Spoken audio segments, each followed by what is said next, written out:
Bonjour, j'espère que vous allez bien. On poursuit toujours notre explication sur la modélisation du plafond. Au niveau du plafond, nous avions terminé ensemble. Donc maintenant, ici, vous pouvez renommer.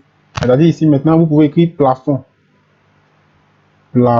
Excusez, je vais bien voir plafond.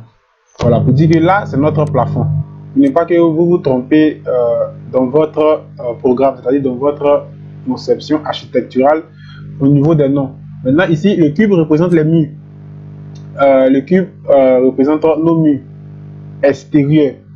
Donc ici, vous allez mettre ici mur. Je vais mettre par exemple mur X, qui signifie mur extérieur. Voilà. Ici, c'est notre plan. Le plan qu'on a déposé ensemble au sol.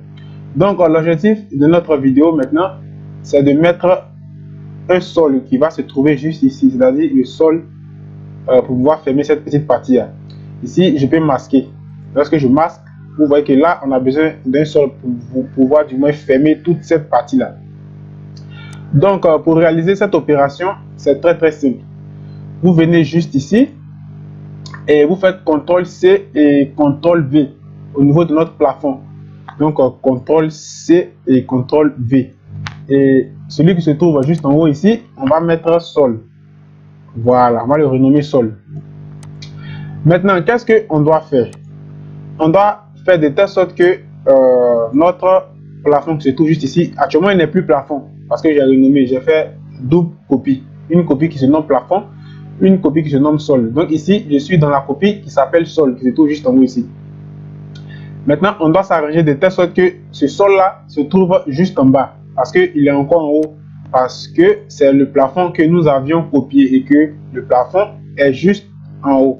Donc, on doit le ramener juste en bas. Donc, pour ce faire, puisque nous avons choisi ensemble un mur de 3 mètres et que le décalage pour réaliser notre plafond a été de 50 cm, moins 50 cm, on doit réaliser maintenant un décalage de moins 250 pour que le sol qui se trouve juste ici puisse venir vers le bas pour pouvoir fermer l'ouverture qui se trouve juste ici.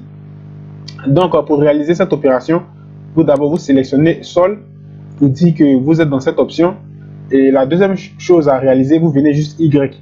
Y qui est en rapport avec la hauteur, qui représente du moins l'axe vert.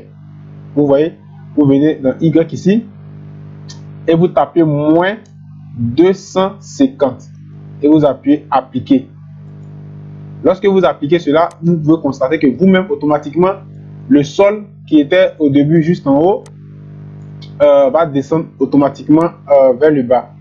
Attends, je vais du moins masquer au niveau du plafond. Vous allez voir, quand je masque, vous voyez maintenant que le sol qui était juste en haut et maintenant il se trouve vers le bas. Si tu réalises une conception architecturale sur Cinema 4D, c'est la méthode la plus facile et c'est la méthode que je te conseille parce qu'elle regroupe presque tous les éléments ensemble. Et tu vas voir que dans ton gestionnaire de travail, tu ne seras pas du moins encombré avec beaucoup d'éléments que tu vas disposer ici. Donc, si tu aimes tout ce que je fais, si tu aimes l'explication des logiciels d'architecture, beaucoup d'autres choses, tu es le bienvenu et la bienvenue sur ma chaîne. Je vais toujours le dire, sur ma chaîne, je publie 5 fois 3 vidéos qui sont en rapport avec mes logiciels d'architecture et les autres vidéos pour les autres contenus. Donc, pour la vidéo qui va suivre, cela va consister maintenant à vous montrer comment faire sortir maintenant la toiture, c'est-à-dire un support de toiture au fur et à mesure qu'on va avancer pour que vous puissiez comprendre comment on réalise cette technique-là et finir avec un rendu. Donc, sur ce, on va se dire à la prochaine pour une autre vidéo et que Dieu vous bénisse. Ciao!